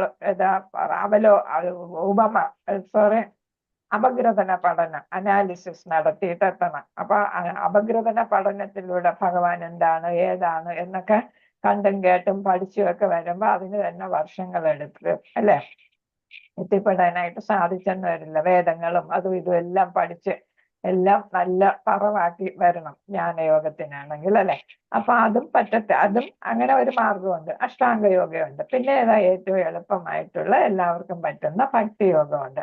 അപ്പൊ ഇതിലേതാണ് ഈ പ്രക്രിയയിൽ ഏതാണ് നമുക്ക് ഭഗവാനുമായിട്ട് ബന്ധം സ്ഥാപിക്കാനായിട്ട് യോഗ്യമായതെന്ന് നമ്മൾ ആലോചിക്കണം എന്നാണ് ഇവിടെ പറയുന്നത്. അതാണ് അഭിധേയ എന്ന വാക്ക്. നഷ്ടപ്പെട്ടു പോയ ബന്ധം പുനഃസ്ഥാപിക്കാനുള്ള കർമ്മങ്ങൾ, പ്രവർത്തനങ്ങൾ മനസ്സിലാക്കി നമ്മൾ പ്രവർത്തിക്കുകയാണെങ്കിൽ നമുക്ക് എന്താണ് കൃഷ്ണാവബോധത്തിലൂടെ തന്നെ നേടാം. അല്ലാതെ ഏത് വേണ്ട, ഈ ജ്ഞാനയോഗയും അഷ്ടാംഗ യോഗയും ഒന്നും വേണ്ട എന്നാണ് ആര് പറയുന്ന, പ്രഭുപാദർ പറയുന്നത്. അപ്പൊ 3 മാർഗങ്ങൾ ഏറ്റവും ശ്രേഷ്ഠമായത് ഭക്തിയോഗമാണ്. ദൈവസാക്ഷാത്കാരത്തിനുള്ള നേരിട്ടുള്ള മാർഗം അതാണ്. മറ്റെല്ലാ മാർഗങ്ങളും തന്നെ അവസാനം ഭക്തിയോഗയിൽ എത്തിയാലേ നമുക്ക് പരമ സാക്ഷാത്കാരം നേടാനും സാധിക്കും. അല്ലെങ്കിൽ എവിടെ എത്തുള്ളൂ? ചില യോഗികള് പിന്നെ വിജയിച്ചാല് എവിടെ എത്തും? ബ്രഹ്മനിലെത്തും. അവസാനം ഭക്തിയോഗയിൽ ഉണ്ടെങ്കിലേ ഭഗവാനിലെത്താനായിട്ട് അവർക്ക് സാധിക്കുകയുള്ളൂ എന്നാണ്. അപ്പം വീണു പോയവര് ഭഗവാൻ മറുപടി പറയുന്നു. ഏതാണ്? ഭഗവാനും വാച 40 ഭഗവാൻ പറയുന്നു, 40 41 പറയുന്നു. കല്യാണകൃത എന്ന് എപ്പോഴെങ്കിലും നന്മ ചെയ്തവര് എന്നാണ്. ഒരു യോഗി കുറച്ച് യോഗ ചെയ്തു, പക്ഷെ വഴിക്ക് വെച്ച് പിന്തിരിയേണ്ടി വന്നു, പൂർത്തിയാക്കാനായിട്ട് സാധിച്ചില്ല. അപ്പൊ കുറച്ച് ചെയ്തിട്ട് പിന്തിരിഞ്ഞവര് കാണും, കൂടുതൽ ചെയ്തിട്ട് പിന്തിരിഞ്ഞവര് കാണും. പിന്നെ കുറച്ചു പേരെന്ത് ചെയ്യും? എല്ലാം നന്നായിട്ട് ചെയ്ത് സമാധി അവസ്ഥയിലെത്തിയവര് കാണും അല്ലെ. അപ്പൊ ഏതവസ്ഥയിലാണെങ്കിലും അയാൾക്ക് നാശം സംഭവിക്കുന്നില്ല എന്നാണ്. എന്താ വെച്ചാൽ നമ്മൾ ശ്രമം നടത്തിയിട്ടുണ്ട് അല്ലെ. അപ്പൊ ശ്രമിച്ച ആളിന് ഒരിക്കലും എന്ത് ചെയ്യുന്നില്ല? നഷ്ടം വരത്തില്ല. കുറച്ചു നാള് ചെയ്ത ആള് എന്ത് ചെയ്യുന്നു? യമലോകത്ത് പോകുന്നതിന് പകരം എവിടെ പോകുന്നു? ഉന്നത ലോകങ്ങളിൽ എത്തപ്പെടും. അപ്പൊ കുറച്ചു നാളെ യോഗ പരിശീലനം ചെയ്തുള്ളൂ, അല്ലെങ്കിൽ ഭക്തിയുത സേവനം ചെയ്തുള്ളൂ എങ്കിൽ അദ്ദേഹം എവിടെ എത്തുന്നു? ഉന്നതമായിട്ടുള്ള ഗ്രഹങ്ങളിൽ, ഭൂമിക്ക് മേളിലുള്ള ഏതാണ് സ്വർലോകം, ഭുവർലോകം, സ്വർഗലോകം അല്ലെ. പിന്നെ ജനലോകം, തവലോകം, പിന്നെ എവിടെയാണ്? ബ്രഹ്മലോകം. അങ്ങനെയുള്ളിടത്ത് എത്തുന്നു. കുറച്ചും കൂടെ ചെയ്തിട്ടുണ്ട്, അവിടെ പുണ്യപാപം കഴിയുമ്പോൾ വീണ്ടും വരേണ്ടി വരും അല്ലെ. എത്തപ്പെട്ട് വീണ്ടും എന്ത് ചെയ്യുന്നു? കർമ്മഭൂമിയായിട്ടുള്ള ഭൂമിയിൽ ജനിക്കേണ്ടി വരും. പക്ഷെ അങ്ങനെ വീഴുമ്പോഴും തിരിച്ചു വരുമ്പോഴും അവർക്ക് എന്ത് പറ്റും? അവര് ധനിക കുടുംബത്തിലോ അല്ലെങ്കിൽ ദൈവിക ചിന്തയുള്ള, ധനികം എന്ന് വെച്ചാൽ ധനം ഇങ്ങനെ കൂമ്പാരം കൂട്ടണം എന്നുള്ളതല്ല ഉദ്ദേശിക്കുന്നത്. ഭക്തിയുടെ സേവനത്തിന് ആവശ്യമായിട്ടുള്ള എല്ലാ സൗകര്യങ്ങളും ഉള്ള ഒരു കുടുംബത്തില് ചിലപ്പോഴുണ്ടായിരിക്കാം ശരിക്കും ദൈവചിന്ത മാത്രമുള്ള കുടുംബത്തില് വന്നേക്കാം. അപ്പൊ അങ്ങനെയും ആകാം. അപ്പൊ നേരത്തെ മാതാജി പറഞ്ഞില്ലേ, കഴിഞ്ഞ ജന്മത്തിലെ 80 ജന്മത്തിലെ കാര്യങ്ങൾ ഓർക്കാൻ പറ്റി എന്നുള്ളത്. അപ്പൊ അദ്ദേഹം എന്താണ്? നല്ല കുടുംബത്തില്, യോഗികളുടെ കുടുംബത്തില് അവർക്ക് ജനിക്കാനായിട്ട് സാധിക്കുന്നു എന്നുള്ളതാണ്. അപ്പൊ അതേപോലെ ഉദാഹരണമാണ് ജഡഭരതൻ. അദ്ദേഹം അങ്ങേറ്റം എത്തി വളരെ നാള് ചെയ്തു അല്ലെ. അവസാന ഘട്ടത്തിലാണ് അദ്ദേഹത്തിന് മനസ്സ് മാറിപ്പോയത് അല്ലെ, മാനിനെ കണ്ടപ്പോ. അത് കഴിഞ്ഞ് അദ്ദേഹം മാനായിട്ട് ജനിച്ചു. പിന്നെ ആ അവസ്ഥയിലും അദ്ദേഹത്തിന് കഴിഞ്ഞ ജന്മത്തെ കുറിച്ച് അദ്ദേഹത്തിന് ബോധം ഉണ്ടായിരുന്നു എന്നാണ്. അപ്പൊ ആ ആശ്രമത്തിൽ തന്നെ അദ്ദേഹം ചുറ്റിപ്പറ്റി നിന്നു എന്നാണ് പറയുന്നത് മാനിന്റെ ജീവിതത്തില്. അടുത്ത അദ്ദേഹം ബ്രാഹ്മണ കുടുംബത്തിലാണ് ജനിച്ചത്. അപ്പൊ അദ്ദേഹം സ്വയം നിശ്ചയിച്ചു, എനിക്ക് ഇനി വീഴാൻ പാടില്ല. അദ്ദേഹം അങ്ങനെ ഒന്നും കാണാനും കേൾക്കാനും പറയാനും പറ്റാത്ത ഒരാളായിട്ട് ജഡഭരതൻ ആയിട്ട് ജീവിച്ചു എന്നാണ്. അത് കഴിഞ്ഞപ്പോ ആ ജീവിതത്തിൽ തന്നെ അദ്ദേഹത്തിന് എന്ത് കിട്ടി? ഭഗവാനെ പ്രാപിക്കാനായിട്ട്, കൃഷ്ണബോധ പ്രവർത്തനങ്ങൾ ചെയ്യാനായിട്ട് അദ്ദേഹത്തിന് സാധിച്ചു. അത് അങ്ങനെ എവിടെ എത്തുന്നു? ഭഗവാന്റെ ധാമത്തിൽ എത്തുന്നു എന്നാണ്. അപ്പൊ ചുരുക്കമായെങ്കിലും വളരെ നാൾ യോഗ പരിശീലനം ചെയ്ത് വീണു പോയവരാണ് ഈ പറഞ്ഞ ജഡഭരതൻ ഉദാഹരണം പറഞ്ഞത്. അപ്പൊ കുറച്ചു കാലമാണെങ്കിലും കൂടുതൽ കാല അളവ് ചെയ്തവരാണെങ്കിലും അവർ പുനർജനിക്കുമ്പോൾ ദൈവികമായിട്ടുള്ള അവബോധം അവർക്ക് ഉണ്ടായിരിക്കും. അവർ കഴിഞ്ഞ ജന്മത്തില് ബാക്കി വെച്ചത് പൂർത്തിയാക്കാനായിട്ട് അവർക്ക് സാധിക്കും. അപ്പൊ അത് ചിലപ്പോ അവര് ശാസ്ത്ര ഗ്രന്ഥങ്ങൾ പറയുന്ന രീതിക്കായിരിക്കില്ല. ജഡഭരതൻ ഉപനയനം ഒന്നും സ്വീകരിച്ചില്ല എന്നാണ് പറയുന്നത്.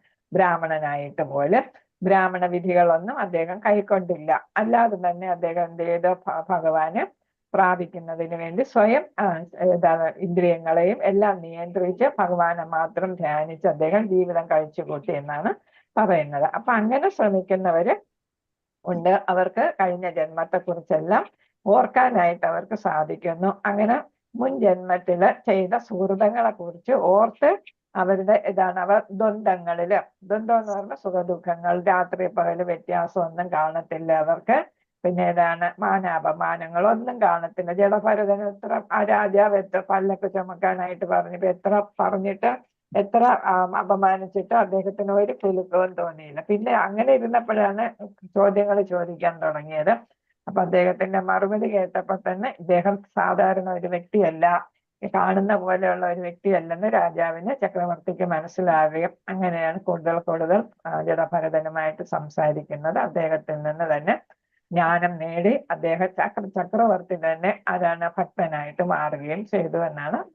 അപ്പൊ എന്താണ്, ഒരിക്കലും നമ്മൾ ഭക്തിയുടെ സേവനം ഒരിക്കലും നഷ്ടമാകത്തില്ല. നമ്മൾ വൈകിപ്പോയെന്ന് വിചാരിച്ച് നമ്മൾ വിഷമിക്കണ്ട എന്നാണ് ഇവിടെ ഭഗവാൻ പറയുന്നത്. 40-41 ശ്ലോകങ്ങളില് അതാണ് ഇവിടെ പറഞ്ഞത്. 45 വരെ ഉള്ള ശ്ലോകങ്ങള് യോഗാനുഷ്ഠാനം ചെയ്തിട്ടും അതിൽ വിജയിക്കാതിരുന്നാൽ അഭിജ്ഞരായ അതീന്ദ്ര യോഗികളുടെ കുലത്തിലൊക്കെ ജനിക്കും. അപ്പൊ അതാണ് ഇവിടെ ഞാൻ ഇപ്പൊ പറഞ്ഞു തന്നത്. അല്ലയോ കുരുനന്ദന്, അങ്ങനെ പിറക്കുമ്പോൾ വീണ്ടും പിറക്കുമ്പോൾ യോഗിക്ക് മുൻ ജന്മ അവബോധം തിരിച്ചു കിട്ടുന്നു. ആധ്യാത്മികമായി പൂർണ്ണ വിജയം നേടാൻ അയാള് പ്രയത്നം തുടരുന്നു. അപ്പൊ ഇതെല്ലാം പറഞ്ഞു കഴിഞ്ഞതാണ്. അപ്പൊ കഴിഞ്ഞ ജന്മത്തില് ദിവ്യാവബോധത്താൽ എങ്ങും അദ്ദേഹം തേടിപ്പോകാതെ എന്ത് ചെയ്യുന്നു, അയാൾ തന്നെ സ്വാഭാവികമായി യോഗ സിദ്ധാന്തങ്ങളിൽ ആകൃഷ്ടനായി തീരും. അപ്പൊ ജിജ്ഞാസുവായ ആ യോഗി ആചാരനിഷ്ഠങ്ങളും ധർമ്മശാസ്ത്ര പ്രമാണങ്ങൾക്കും അതീതനാണ്. അപ്പൊ ഞാൻ പറഞ്ഞതുപോലെ അദ്ദേഹം എന്താണ്, ശാസ്ത്രങ്ങൾ അനുസരിച്ചായിരിക്കത്തില്ല പ്രവർത്തിക്കുന്നത്. അദ്ദേഹത്തിൻ്റെതായ കഴിഞ്ഞ ജന്മത്തിൽ ചെയ്തതിന്റെ ബാക്കി ചെയ്താൽ മതി അല്ലേ. അപ്പൊ പുതുതായിട്ട് അദ്ദേഹത്തിന് പഠിക്കാനൊന്നും വേണ്ട. അപ്പൊ അതുകൊണ്ട് ശാസ്ത്ര ഗ്രന്ഥങ്ങളൊന്നും അദ്ദേഹത്തിന് അതൊന്നും പഠിക്കേണ്ട കാര്യം വരുന്നില്ല. സർവ്വ കൽമഷങ്ങളും നീങ്ങി തുടർന്ന് മുന്നോട്ട് പോകാൻ ആത്മാർത്ഥമായി യത്നിച്ചുകൊണ്ടിരിക്കുന്ന യോഗിക്ക് അനേക ജന്മങ്ങളിലെ പരിശീലനത്തിന് ശേഷം പരിപൂർണത നേടി പരമലക്ഷ്യത്തിൽ എത്തിച്ചേരാനായിട്ട് സാധിക്കുക. അപ്പൊ ഒരു യോഗിയുടെ കാര്യമാണ് ഇവിടെ നമ്മൾ അതേപോലെ ഭക്തിയുടെ സേവനം അതേപോലെ തന്നെ. അപ്പൊ ഈ ജന്മത്തിൽ നമ്മൾ ചെയ്യുന്ന ഭക്തിയുടെ സേവനം ഈ ജന്മത്തിൽ നമ്മുടെ ലക്ഷ്യം സാധിച്ചില്ലെങ്കിൽ ബാക്കി നമ്മൾ അടുത്ത ജന്മം, അതിന്റെ അടുത്ത ജന്മം, അപ്പൊ പല പല ജന്മങ്ങൾ ചിലപ്പോൾ നമുക്ക് വേണ്ടി വരും. പക്ഷെ ഗുണം എന്താണ്, അടുത്ത ജന്മം നമുക്ക് ഇതിന്റെ ബാക്കി ചെയ്യാനായിട്ട് സാധിക്കുന്ന അവസ്ഥയിലുള്ള ഒരു ജനനമായിരിക്കും. അല്ലാത്തവർക്കാണെങ്കിലോ നായയോ എന്തെങ്കിലുമൊക്കെ ആയിട്ട് ജനിക്കാം, അധമകുലത്തിലോ ഒക്കെ ജനിക്കാം. അപ്പൊ അവിടെ നിന്ന് ഭക്തിയുടെ സേവനം ചെയ്യാനായിട്ടുള്ള സാഹചര്യങ്ങളൊന്നും ഉണ്ടാവില്ല. അപ്പൊ നമുക്കൊക്കെ ഇപ്പം ഭാഗ്യമാണ്, നമ്മൾ കഴിഞ്ഞ ജന്മത്തിന്റെ ബാക്കിയായിരിക്കും ഇപ്പൊ നമ്മൾ ചെയ്തുകൊണ്ടിരിക്കുന്നത്. അപ്പൊ അടുത്ത ജന്മം ഈ ജന്മത്തിൽ സാധിച്ചില്ലെങ്കിൽ അടുത്ത ജന്മത്തിൽ നമുക്ക് ബാക്കി ചെയ്യാം, അല്ലെങ്കിൽ അതിന്റെ അടുത്ത ജന്മം. എന്തായാലും നമ്മൾ എന്ത് ചെയ്യുന്നില്ല, നമുക്ക് നാശം സംഭവിക്കുന്നില്ല, നമ്മൾ പുറകോട്ട് പോകത്തില്ല, മുന്നോട്ടേ പോകത്തുള്ളൂ എന്നാണ് പറയുന്നത്. അജാമിളന്റെ കഥയും അത് തന്നെയാണ് കാണിക്കുന്നത്. അദ്ദേഹം എന്ത് ചെയ്തു, ഇടയ്ക്ക് വീണ് പോയെങ്കിൽ അദ്ദേഹത്തിന് മുന്നോട്ട് പോകാനായിട്ട് സാധിച്ചു. ഒരവസരം ഭഗവാൻ കൊടുക്കുകയുണ്ടായി അല്ലെ. അപ്പൊ അതിലൂടെ അദ്ദേഹത്തിന് ഹരിദ്വാറിൽ പോയിട്ട് ഭഗവത് സേവനം ചെയ്യാനും അങ്ങനെ അദ്ദേഹത്തിന്റെ ലക്ഷ്യം നേടാനും ഭഗവാൻ തിരിച്ച് അദ്ദേഹത്തെ കൂടെ കൂട്ടി എന്നാണ് നമ്മൾ മനസ്സിലാക്കിയിട്ടുള്ളത്. ഹരേ കൃഷ്ണ മാതാജി. 46-47 വായിച്ചല്ലോ. ഹരേ കൃഷ്ണ. ഹരേ കൃഷ്ണ മാതാജി. 46-47. തപസ്സേഭ്യോ അധികോ യോഗി ജ്ഞാനേഭ്യോ ഭീമാദോ അധിക കർമ്മേഭ്യശ്ച അധികോ യോഗേ തസ്മാദ് യോഗേ ഭവാർജുന. 47. യോഗിനാമപി സർവേഷാം മധ്യദേനാന്തരാത്മന ശ്രദ്ധാവാൻ ഭജതേ യോ മാം സാമേ യുക്തതമോ മദഃ. ഹരേ കൃഷ്ണ മാതാജി. ഹരേ കൃഷ്ണ. ഇപ്പൊ ഇവിടെ പറയുന്ന 46 തപസ്യേക്കാൾ ശ്രേഷ്ഠനത്രേ യോഗി. ജ്ഞാനിയെക്കാളും ഫലേച്ഛയോടെ കർമ്മം ചെയ്യുന്നവരെക്കാളും ശ്രേഷ്ഠനാണ് അദ്ദേഹം. അതുകൊണ്ടല്ലയോ അർജുന ഏത് സാഹചര്യത്തിലും യോഗത്തിൽ ഉറച്ചു നിൽക്കുക എന്നാണ് ഇവിടെ പറയുന്നത്. അപ്പൊ തപസ്യ ഇപ്പൊ ഏതാണ് ഏറ്റവും കൂടുതൽ ഏറ്റവും ശ്രേഷ്ഠനായിട്ടുള്ള ആരാണ്, യോഗിയാണ് അല്ലെ. അപ്പൊ യോഗിയാണ് കർമ്മകാണ്ഡത്തിൽ നിൽക്കുന്ന ആളിനെക്കാളും അതേപോലെ തന്നെ കർമ്മകാണ്ഡം ഉപേക്ഷിച്ചിട്ട് സന്യാസ ജീവിതം സ്വീകരിക്കുന്ന ആളിനെക്കാളും ഒക്കെ നല്ലത്. ജ്ഞാനിയെക്കാളും ജ്ഞാനയോഗയിലായിട്ട് പഠിച്ചിരിക്കുന്നവരെക്കാളും ഏറ്റവും ശ്രേഷ്ഠം യോഗി തന്നെയാണ്. കാരണം എന്താണ്, അദ്ദേഹം ഭഗവാനെ പ്രാപിക്കണം എന്നുള്ള ലക്ഷ്യത്തോടുകൂടി പ്രാക്ടിക്കലായിട്ട് പ്രായോഗികമായിട്ട് അദ്ദേഹം പ്രവർത്തിക്കുന്നു അല്ലെ. എല്ലാ ഇന്ദ്രിയങ്ങളെയൊക്കെ നിയന്ത്രിക്കുന്നു, മനസ്സിനെ നിയന്ത്രിക്കുന്നു. അങ്ങനെ പ്രായോഗികമായിട്ട് അദ്ദേഹം ശ്രമിക്കുകയാണ്. അങ്ങനെ വരുമ്പോൾ അദ്ദേഹം ഏതായിട്ട് വരുന്ന മറ്റുള്ള യോഗകളിലെക്കാളും കർമ്മയോഗയെക്കാളും ജ്ഞാനയോഗയെക്കാളും ഒക്കെ നല്ലതാണ് ഏതാണ് ഈ അഷ്ടാംഗ യോഗ എന്ന് പറയുന്നു. പക്ഷെ എന്താണ്, ഏത് സമയം ഏത് സാഹചര്യം വന്നാലും അതിൽ ഉറച്ചു നിൽക്കണം എന്നുള്ളതാണ് അവിടെ അടിസ്ഥാനമായിട്ട് പറയുന്നത്. യോഗയിൽ നിന്ന് ഏതാണ് പിന്മാറാനായിട്ട് പാടില്ല. അങ്ങനെ വരുമ്പോൾ ആ യോഗിക്ക് യഥാർത്ഥമായിട്ട് ഭഗവാനെ പ്രാപിക്കാം. സഹസ്രാരത്തിലൂടെ അദ്ദേഹത്തിന്റെ പ്രാണൻ ഭഗവാന്റെ ഏതാണ് ധാമത്തില് അല്ലെങ്കിൽ ബ്രഹ്മത്തില് ലയിക്കാനായിട്ട് സാധ്യമാകും എന്നാണ് ഇവിടെ പറയുന്നത്. അപ്പൊ അത്യുത്തമ യോഗി ആരാണ് എന്നാണ് ഇവിടെ പറയുന്നത്.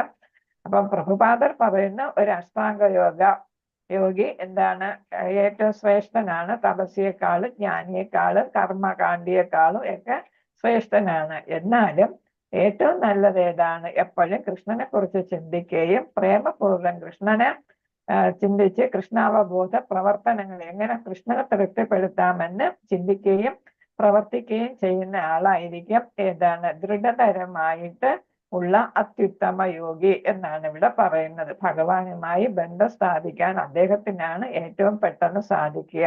യോഗി ആണെങ്കിൽ ഒരുപാട് കാലയളവെടുക്കാം. പക്ഷെ ശ്രദ്ധ വെച്ചാല് മനസ്സൂന്നിയാല് ഒരു ഭക്തനെ പെട്ടെന്ന് ഭഗവാനുമായിട്ട് ബന്ധം സ്ഥാപിക്കാനായിട്ട് സാധിക്കും. യോഗ എന്ന് വെച്ചാൽ ഭഗവാനുമായിട്ട് ബന്ധം സ്ഥാപിക്കുന്നതാണ്.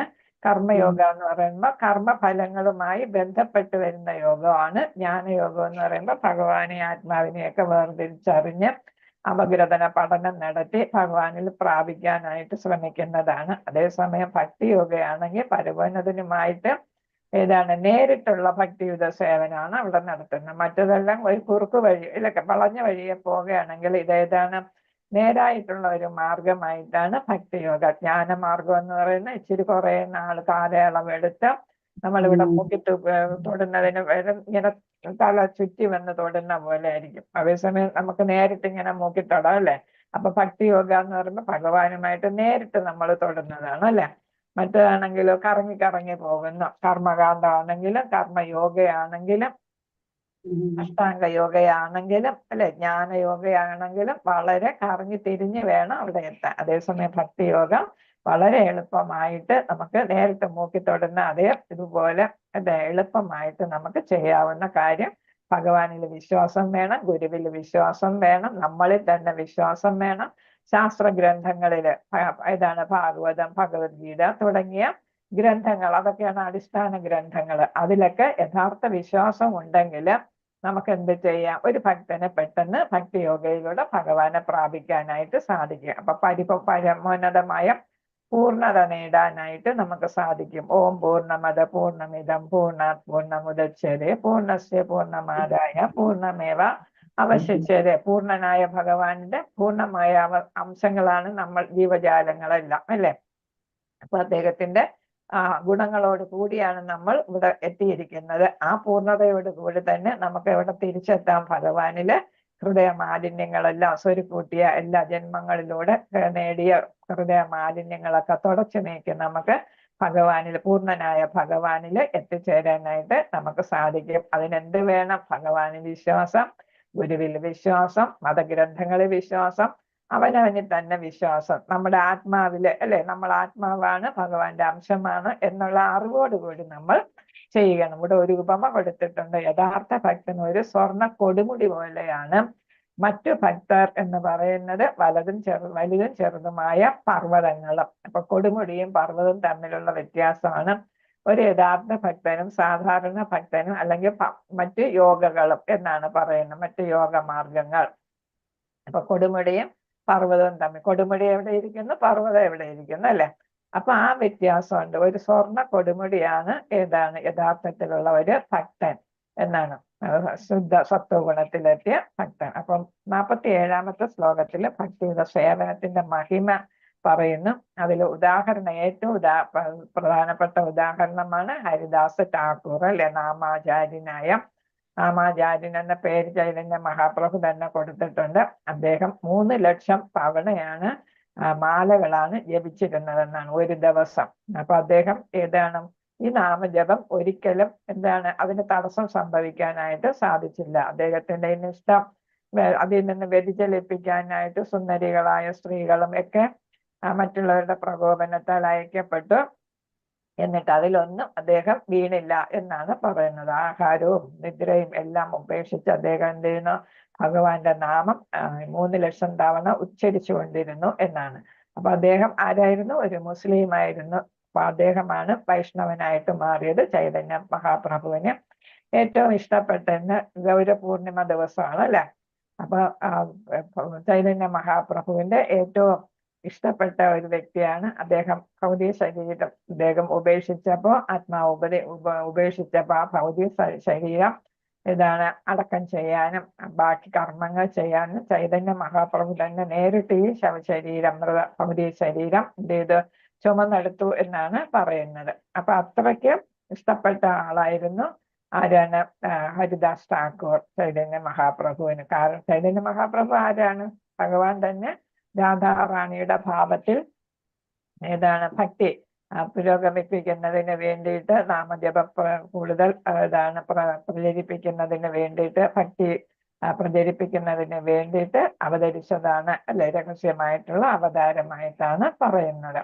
അപ്പൊ ഹരിദാസ് ഠാക്കൂറിന് രാധാറാണി തന്നെ പാൽപായസം ഉണ്ടാക്കി കൊടുത്തു എന്നാണ് പറഞ്ഞത്. ഭഗവാന് പാൽപായസം നിവേദിച്ചാലോ എന്നെങ്ങനെ ആഗ്രഹിച്ചപ്പോ അദ്ദേഹത്തിനൊന്നും ഇല്ലല്ലോ നിവേദിക്കാനായിട്ട്. അപ്പൊ എന്താണ്, രാധാറാണി ഒരു പെൺകുട്ടിയുടെ രീതിയിൽ വന്ന് അദ്ദേഹത്തിന് പാൽപായസത്തിന് വേണ്ട സാധനങ്ങൾ കൊണ്ടുകൊടുത്തു. അത് കഴിഞ്ഞിട്ട് രാധാറാണി തന്നെ പാൽപായസം ഉണ്ടാക്കി കൊടുത്തു എന്നാണ് പറയുന്നത്. അത് രുചിച്ച് നോക്കിയ മറ്റ് ആചാര്യന്മാര് അതാണ് മനസ്സിലാക്കിയ ഇത് ആരുണ്ടാക്കിയെന്ന് വെച്ചാൽ ഒരു പെൺകുട്ടി വന്നുണ്ടാക്കി, ഇവിടെ അടുത്തുള്ളതാണെന്ന് പറഞ്ഞു എന്നാണ്. അപ്പൊ രുചിച്ച് നോക്കിയിട്ട് പറഞ്ഞു ഇത് വേറെ ആരുമല്ല, രാധാറാണി തന്നെയാണ് ഇത് പായസം ഉണ്ടാക്കിയിരിക്കുന്നത്. അപ്പൊ അത്രയ്ക്കും രാധാറാണിക്കും എല്ലാവർക്കും പ്രിയപ്പെട്ട ആളായിട്ട് ആര് വരുന്നു? ശ്രീ ശുദ്ധ ഭക്തനായ ഹരിദാസ് ഠാക്കൂർ.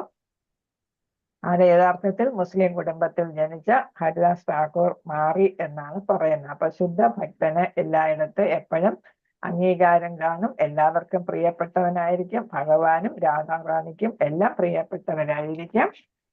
അത് ഈ ശുദ്ധ ഭക്തൻ എന്നാണ് ഇവിടെ പറയുന്നത്. ഹരേ കൃഷ്ണ ഹരേ കൃഷ്ണ. വാഞ്ചകൽപതരൂപച്ച കൃപാ സിന്ധുഭ്യേവച പതിതാന പാവനേഭ്യോ വൈഷ്ണവേഭ്യോ നമോ നമ. അനന്തകോടി वैष्णव वृंद की जय। श्रील प्रभुपाद की जय। गुरु महाराज की जय।